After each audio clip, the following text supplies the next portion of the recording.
Hey, everybody. I'm going to tell you a story about Providence and what an awesome community you're in right now, and what a great group of people I get to work with playing in the after-school space and creating a learning world for middle schoolers that's dynamic and fun and inspiring them on. But before we get into the system that the Providence After School Alliance has built with 100 amazing plus partners, I'm just their voice for today. I want to get us into the middle school mindset a little bit. I don't know about you, but when I was dating my husband, I was not showing him this picture of me. And I think we have to think about middle schoolers because they're going to be a customer I described to you, and get ourselves in that space. I bet all of you want to raise your hand. Do have your favorite 7th grade picture sitting on your fireplace mantle? Pop those hands up. I know there was a speaker earlier, Jeremy. I was really impressed. He actually showed us a video of him talking in his middle school years. I had to go in the basement and out of my photo album pull up this picture. It scared the crap out of me. Yeah, and then here's the next one. Even worse. I, as you can imagine, didn't love my middle school years as a physical body because I was 6 foot tall. I looked like a praying mantis with, I guess, a Mae West. Someone told me that was a Mae West life preserver on. That's the bustiest I've ever been. I actually was an awkward middle schooler. I actually created a club called the Cooties Club because I was never invited to play spin the bottle for obvious reasons. So it's a little uncomfortable for me to think back on those years, and I think for a lot of us it is. Although there were some cool aspects to my middle school years. I actually remember really being passionate about building forts and doing community organizing. Because building forts, let's face it, it's like community organizing. And one of the things I did do is organize a carnival for the fire department because I heard they needed money for a fire truck, and running a carnival in the backyard with tractor rides and pony rides and bicycle races was an easy thing to do. So my years of middle school were mostly, my memories are mostly of out-of-school time space. I kind of remember a few cool teachers who blew up things in science classes or read great poetry, but most of my best memories are really about the stuff we did out of school.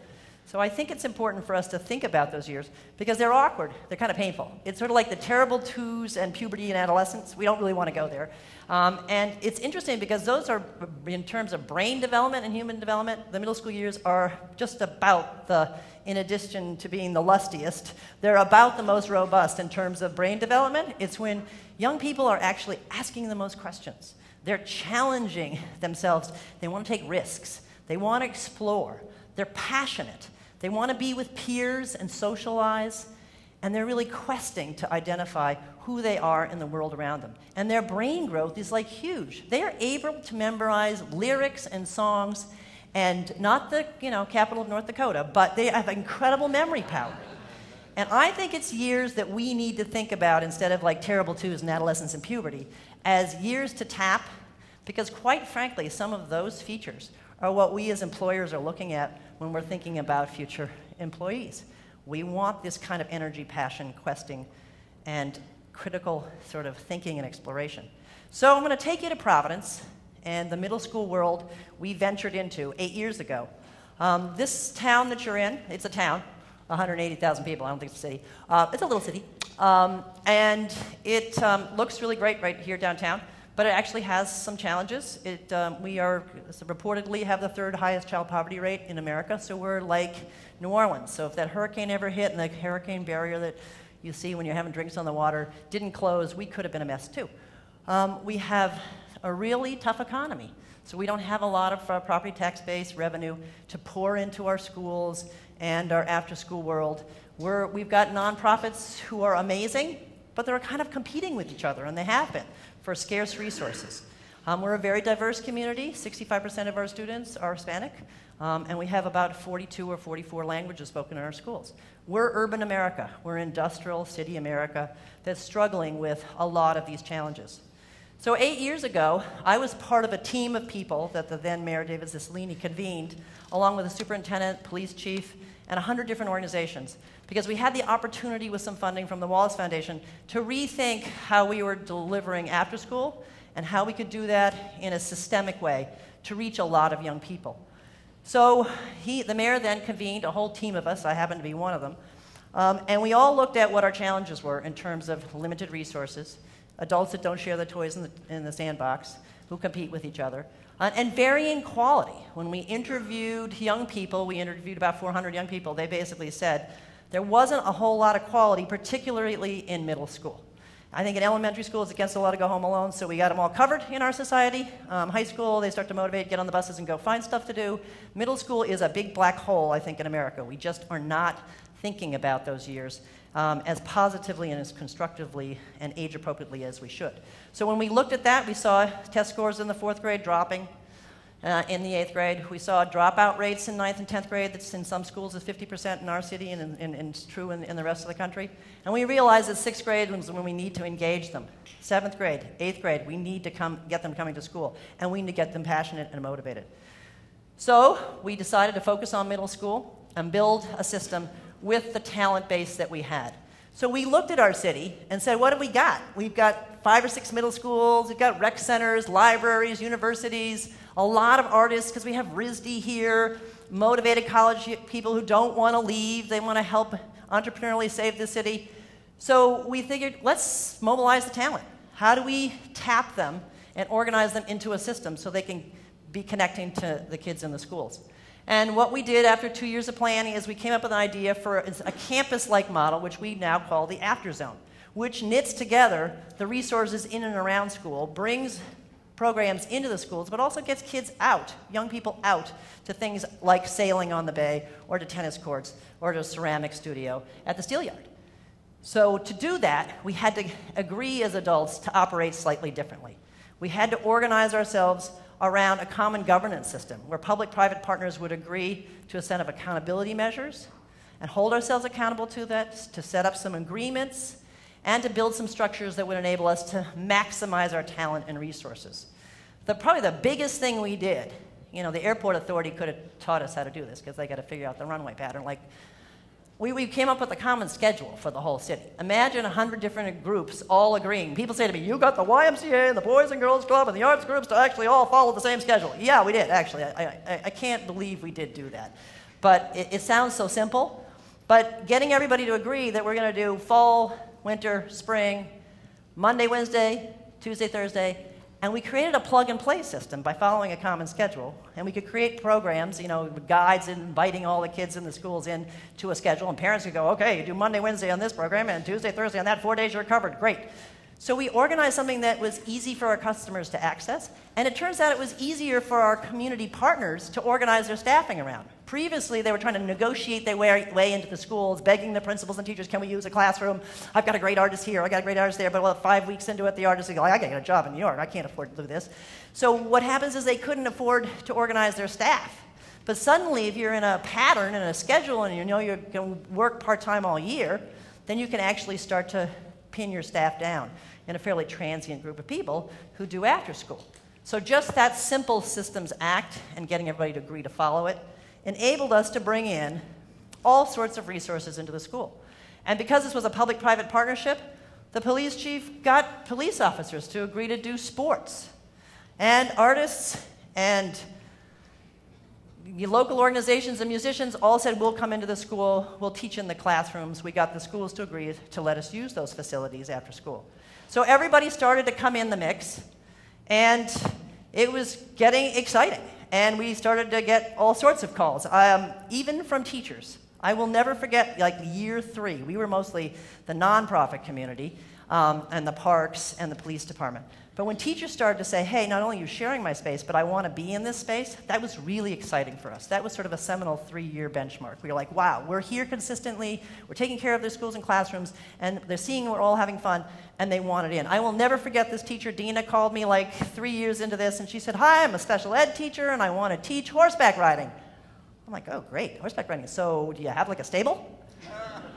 Where are we doing the horseback riding? She goes, no, but I have 2 horses. I said, oh, good. We never say no. We never say no. We'll find a way. So I'm thinking, okay, where are we going to teach this riding program? Well, a week later, I'm at Chief Esserman's, then the police chief's, command meeting, and they're making their report on the gang report, and you'll hear Tenny's report. He'll speak to you tomorrow. And along came the mounted command report. And I'm going, mounted command. Oh, my God. We have horses. We have stables.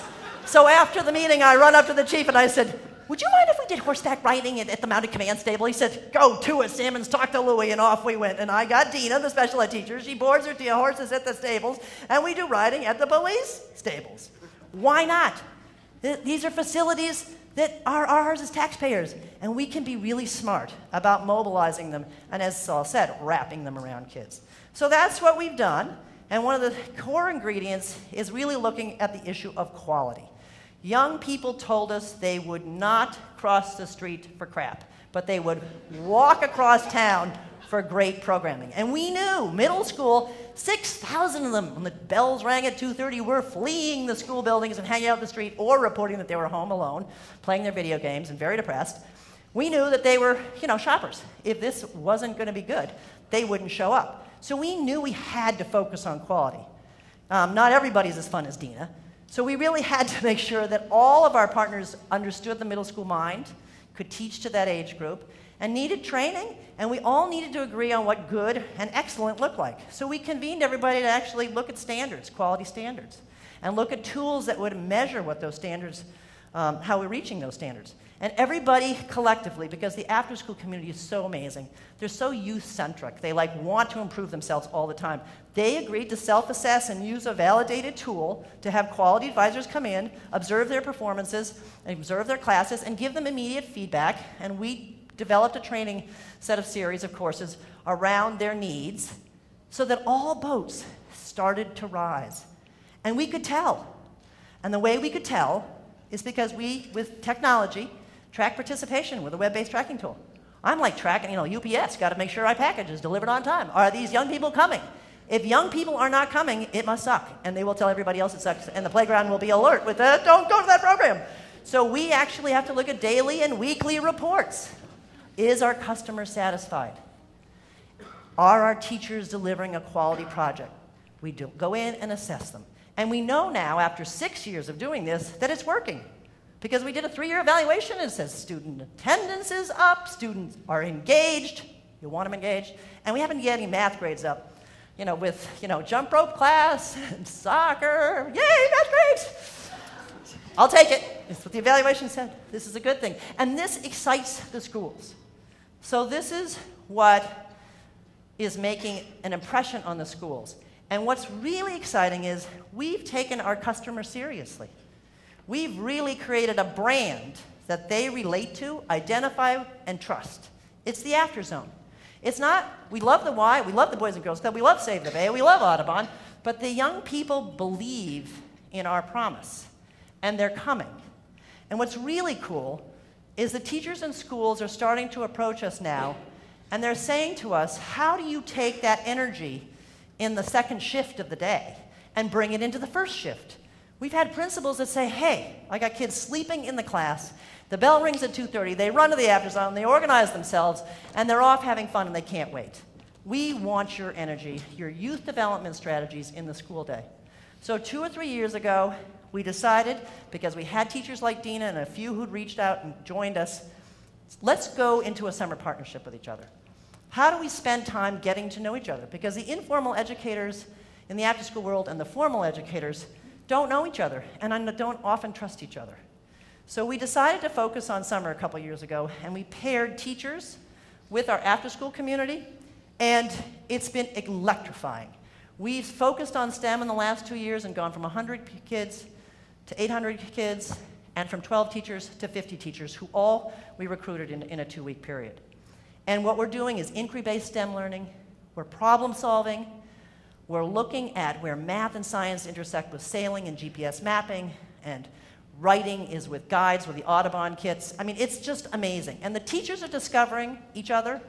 It's like left and right brain mashing up together. And the young people are discovering what squirrels are. They didn't know what they were. How could they take a standardized test if the squirrel chokes on 10 nuts and throws up 4? How many are left? And I don't know what a squirrel is. They're experiencing squirrels. I got gang members who want to talk about scarlet tanagers instead of the gang.